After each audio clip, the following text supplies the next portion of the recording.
el contexto mundial y los movimientos de independencia en América Latina, los proyectos de nación y su relación con el capitalismo. Napoleón Bonaparte fue un militar y estadista francés general republicano durante la Revolución Francesa y el directorio y artífice del golpe de estado del 18 de Brumario que lo convirtió en el primer cónsul de la República el 11 de noviembre de 1799. Carlos IV. Carlos IV de España, llamado el Cazador, fue rey de España desde el 14 de diciembre de 1788 hasta el 19 de marzo de 1808. Fue hijo y sucesor de Carlos III y de María Amalia de Sajonia. Godoy, natural de Bajados y militar de carrera, Manuel Godoy es considerado el principal personaje político del reinado de Carlos IV. Desde muy joven, como guardia de corps, entró en contacto con el futuro Carlos IV, por aquel entonces aún príncipe de Asturias, y su esposa María Luisa de Parma. María Luisa de Parma fue reina consorte de España, como esposa de Carlos IV, de quien era prima carnal por el lado paterno. Era nieta de Luis XV de Francia, hermana de Fernando I de Borbón, Parma, prima carnal de los reyes franceses Luis VI y Luis XVIII y Carlos X. Los movimientos de independencia de las colonias ibéricas de América Latina tuvieron antecedentes a principios del siglo XIX y se consumaron en la segunda década del mismo siglo. Estuvieron marcados por una coyuntura mundial que tenía como característica principal la ola de movimientos revolucionarios democráticos burgueses, a los que pertenecen la independencia de Estados Unidos y la Revolución Francesa, y posteriormente las guerras napoleónicas. De dicho contexto bélico y revolucionario hay que destacar la invasión napoleónica a la península ibérica, que obligó a los reyes portugueses a trasladar su corte a Brasil, y a la guerra de independencia de España contra las tropas francesas. Alianza entre España y Francia, Inglaterra responde oponiéndose con éxito a las comunicaciones entre España y sus colonias. Se impide la Francia de las importaciones y el envío de funcionarios y tropas al continente americano. Esto, Napoleón intenta aislar a Inglaterra de los mercados europeos mediante un bloqueo a sus relaciones comerciales. Desencadena una serie de sucesos que tendrán graves repercusiones en América. De que Portugal mantenía relaciones con Gran Bretaña y en los intercambios, provocando la ira napoleónica. Permiso del débil monarca español Carlos IV, ejército francés atravesó los Pirineos y con sus aliados hispanos invadió y derrotó a Portugal. Desde dicho país trasladan la corte hacia Brasil con la protección de la marina inglesa. Rasgos, podemos resumir estos sucesos en decadencia de la política española a partir de la subida al trono de Carlos IV, en política exterior vacilante con respecto a Francia e Inglaterra, es la invasión napoleónica de España en 1808. Pronto Carlos IV y el futuro Godoy se dieron cuenta que las intenciones de Napoleón eran quedarse en España. Godoy decide seguir el ejemplo de los reyes portugueses, planeando el traslado de la familia real hacia el continente americano. Pero los militares no se cruzan de brazos, y en la noche del 17 al 18 de marzo de 1808, el grupo de oficiales asalta la casa de Godoy, obliga a Carlos IV a abdicar y proclama rey a Fernando VII, que era opositor a la política de Godoy. Este hecho ha pasado a la historia con el nombre de Motín de Aranjuez.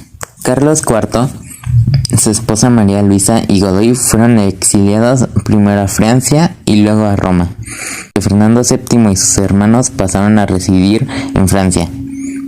Bonaparte nombró rey de España a su hermano José y concedió a España una constitución liberal, la Carta Bayona. Pero el pueblo de España se sublevó en Madrid el 2 de mayo de 1808 contra la usurpación francesa, dándose la guerra de independencia española. Durante años de ausencia de Fernando VII, se forman juntas en todas las partes de España no ocupadas por los franceses. Extendía la guerra popular y revolucionaria contra los invasores. Movimientos de independencia de América Latina. A pesar de que son numerosas las causas de las revoluciones de independencia, podemos dividirlas en dos grupos. Grupo número 1, estructurales, las que se derivan de la propia estructura colonial, tanto la impuesta por España y Portugal como la realidad histórico-social que se fue formando en la colonia. Grupo número 2, coyunturales, que atañen a los sucesos históricos que influyeron en forma más inmediata. varios de los cuales se gestaron en Europa. De los más importantes es la invasión napoleónica que ya señalamos. Una causa importante de la independencia en la América hispana, anterior a los sucesos napoleónicos, son las reformas borbónicas, que al abordar el comercio y la administración, pretendieron sujetar a las colonias aún más a la metrópoli, administrarlas mejor y ponerse al día en cuanto a conceder ciertas libertades comerciales que no fueron totales. Ello favoreció un desarrollo económico notable y abrió perspectivas a los criollos, engendrando nuevas contradicciones con los comerciantes españoles monopolistas. Al proporcionar a la metrópoli una administración más eficaz de las colonias, estas reformas borbónicas fueron una causa poderosa de la independencia. La preferencia de las autoridades coloniales por los peninsulares engendró el rencor de los criollos y algo más trascendente, sentido de pertenencia a una realidad económica, social y política distinta de la de España. El nacionalismo es de origen criollo y el hecho americanos hacía evidente este nacionalismo. Luego se promovió la creación de escuelas, institutos y sociedades científicas de orientación, una mentalmente laica. Así, en la Nueva España se crearon la Real Academia de San Carlos y la Escuela de Minería. Después se expulsó a los jesuitas de los dominios del Imperio Español, lo cual tuvo un resultado significativo, creando conflictos violentos llevados a cabo por indígenas, mestizos o negros, de cual destaca la Guerra de Castas en Perú. Etapas. Primera etapa, los precursores. Desde 1780 hay agitación revolucionaria entre los criollos recientes de las principales ciudades coloniales. La figura más importante es Francisco de Miranda, que sueña con una Hispanoamérica unidad independiente de España y bajo el gobierno de un inca o emperador hereditario. Segunda etapa, 1808 a 1814. Ocurre durante la Guerra Española de Independencia. Tercera etapa, 1816 a 1820. Derrotado Napoleón y con el regreso de Fernando VII al poder en España. Esta fue una etapa difícil para los patriotas americanos. Cuarta etapa, del año 1820 a 1824. En España, un levantamiento armado encabezado por Rafael Riego obliga a Fernando VII a jurar obediencia a la Constitución Liberal de Cádiz. México y Centroamérica. A raíz de la invasión napoleónica en el año 1808, el Ayuntamiento de la Ciudad de México, integrado principalmente por criollos, inicia el movimiento precursor de la independencia. Sus líderes, Fray Melchor de Talamantes, Primo de Verdad y Azcárate, aliados con el virrey de José Iturrigaray, propusieron la formación de un congreso como máxima autoridad en la Nueva España, mientras se definía la situación política en la metrópoli. En el ayuntamiento, los criollos intentaron poner a un nuevo rey que sustituye al rey de España. Intentaron que este nuevo rey fuera un rey criollo, para que de esta forma se diera una independencia pacífica, sustituyendo así a los peninsulares. Pero los españoles, derrotados legalmente, recurren a la violencia encarando a los líderes criollos. La Guerra de Independencia de México se inició con el Grito de Dolores, en el que Miguel Hidalgo y Costilla invitaba al pueblo a liberarse del dominio español mediante el camino de la revolución. Con Hidalgo Allende Abasolo y otros líderes criollos, y sobre todo con las masas indígenas y populares, se organizó la primera etapa de la guerra, que duró desde el año 1810 hasta el año 1811. Y en esta primera etapa se lograron algunos derechos sociales.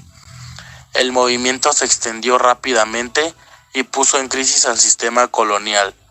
Pero una vez que fueron fusilados los principales líderes, se inicia la segunda etapa de la guerra bajo liderazgo de José María Morelos y Pavón.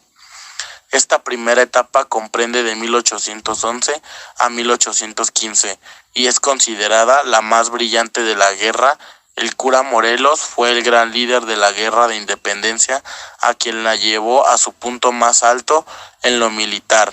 En vez de mucha gente desorganizada y mal armada, prefirió pocos contingentes bien armados y disciplinados, con jefes valerosos y conocedores de su territorio. Así, los insurgentes llegaron a controlar ciudades como Oaxaca, Tehuacán, Acapulco, Cuautla, parte del actual estado de Morelos, Guerrero, Puebla y Michoacán. La segunda etapa de la independencia concluye con la fusilación de San Cristóbal Ecatepec en 1815 de Morelos. A la tercera etapa se le caracteriza como de resistencia y consumación de 1815 a 1821. La carrera de Napoleón había llegado a su fin, por ello España tenía posibilidades de enviar tropas a las colonias, pero estaban intentando crear nuevos órganos legislativos y ejecutivos para la creación de una nueva, y tras la derrota de Napoleón, Fernando VII llegó al poder jurando obedecer la Constitución, pero poco a poco se olvidó de ella hasta que finalmente lo olvidó. En enero de 1820, el batallón de Austria, bajo el mando de Rafael de Riego, se levantó en armas proclamando la vigencia de la Constitución de 1812. Los conjurados y de la profesa, bajo la dirección del alto clero y los españoles, pensaron que había que acabar con el núcleo insurgente de Vicente Guerrero. Tomó la iniciativa de la consumación de la independencia, moviendo las influencias para que el virrey nombrara al oficial realista Agustín Iturbide encargado de derrotar a los insurgentes. Pero los planes parecían fracasar, pues las fuerzas de Iturbide no podían contra las guerrillas de Guerrero. Entonces el militar realista decidió pactar con el caudillo insurgente, acordando formar el ejército trigarante.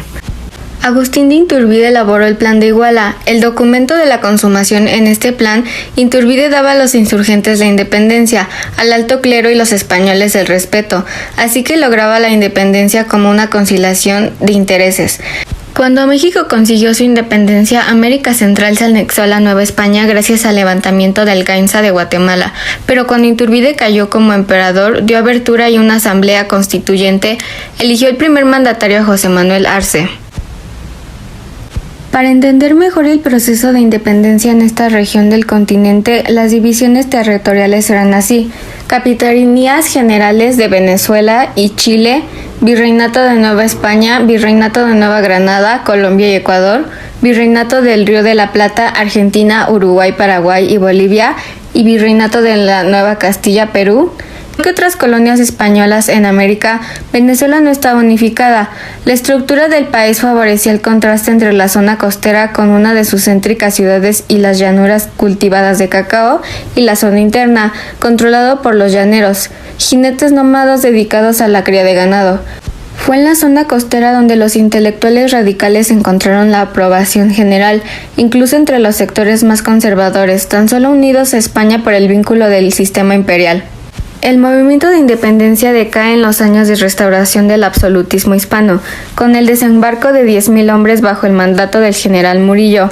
Se reconstruye principalmente el Virreinato de la Plata al conquistarse Quito en 1814, Cartagena en 1815 y Bogotá en 1816. Pero no todo estaba perdido para los patriotas latinoamericanos, pues quedaba el foco de lucha que encabezaba el general de San Martín con el ejército de Andes, el cual consiguió una victoria en los valles de Orinoco el 7 de agosto de 1819 y así consigue liberar toda Nueva Granada. En 1816 se proclama la independencia de Argentina con el Congreso de Tucumán y fue el único país en que la revolución no fue derrotada. Aquí interviene José de San Martín, otro liberador de América del Sur. A pesar de que fue derrotado 2 veces en el intento de invadir el Alto Perú, comprendió que ningún movimiento revolucionario tendría éxito en América del Sur, mientras Lima y Perú fueron altos sitios estratégicos de los desembarcos militares españoles. Por otro lado, en Chacabuco, el 12 de febrero de 1817, San Martín se abrió camino hacia Santiago, donde proclamó la independencia de Chile. El 24 de mayo de 1822 derrotan en Pichincha a los españoles. Con ello Bolívar tenía el camino libre hacia Quito. La región formó desde ese momento parte de Colombia y tomó el nombre de Ecuador. En 1824, la victoria de Junín le abrió el acceso a la sierra. El 9 de diciembre de ese año, en Ayacucho, Sucre, vencía al virrey La Serna y lo tomaba prisionero, poniendo fin a la resistencia realista peruana. Por otra parte, el único dominio portugués en América, Brasil, obtuvo su independencia sin crisis ni derramamiento de sangre. Río de Janeiro fue durante años la sede de la corte portuguesa, ya que como consecuencia de la invasión napoleónica a Portugal, los reyes portugueses se habían trasladado a Brasil. El príncipe Juan de Braganza supo conciliar intereses con los comerciantes residentes en Brasil. El rey Juan tenía gran sagacidad política y antes de partir aconsejó a su hijo Pedro que si el país sufría la influencia de los movimientos independistas americanos, en vez de reprimir, se pusiera a la cabeza de la rebelión. Lo hizo con estas palabras, citó: "Si Brasil pide la independencia, concédesela, pero conserva la corona sobre tu cabeza". Más tarde, el 12 de octubre, Pedro fue proclamado emperador y con su corona el 1 de diciembre Brasil ya era un país independiente, salvo los casos de Cuba y Puerto Rico, que lograron su independencia más de medio siglo después. América Ibérica ya estaba liberada. Los proyectos de nación y su relación con el capitalismo. Desde el momento mismo en que se decretaron las independencias de las antiguas colonias hispano-portuguesas, sobrevino una gran inestabilidad política de la formación de nuevos estados y al mismo tiempo de la lenta y dolorosa transición de estos países hacia un capitalismo independiente. Las potencias intervinieron en el posible desarrollo capitalista autónomo de la región latinoamericana y también lo hicieron en su desarrollo hacia la formación y la consolidación de sus estados nacionales. También la mayor parte de los gobiernos que se establecieron en los países de Latinoamérica tenían la influencia del racionalismo ilustrado. Por otro lado, la cuestión de si el Estado debía ser centralista o federalista dio lugar a violentos conflictos en México, Centroamérica y en región del Río de la Plata. En Chile y en Nueva Granada solo fue importante durante algún tiempo. Por último, la incorporación de América Latina al mercado mundial. Durante los años 1830 y 1850 se contempló un aumento de las exportaciones de Latinoamérica hacia la economía del Atlántico Norte. Los productos claves y primarios eran el trigo y los nitratos de Chile, el tabaco de Colombia, los cueros, la carne en salazón y la lana de Argentina, el guano en Perú, el azúcar de Cuba, el café de Brasil y el cacao de Venezuela. Estos mismos países eran grandes importadores de textiles y consumidores de bienes, con lo que a menudo dejaban sin trabajo a los artesanos nacionales. La aplicación de este dogma fue la decisión de política económica más significativa que se tomó en el siglo XIX latinoamericano. Junto con el rápido flujo de importaciones extranjeras, principalmente europeas, llegó un pequeño contingente de comerciantes extranjeros, casi todos los británicos, se convirtieron a lo largo de todo el continente en figuras claves para la importación de bienes y servicios, que incluía el embarque, el seguro y la financiación. Como conclusión, tenemos que el capitalismo en Latinoamérica se debe a la gran influencia que tuvo Europa desde sus invasiones luego de la independencia hasta mucho después, con la participación de América Latina en el mercado europeo, exportando gran cantidad y variedad de bienes o recursos primarios, dando como resultado un sistema económico fuertemente influenciado por Europa, algo un poco parecido al actual capitalismo, solo que menos marcado.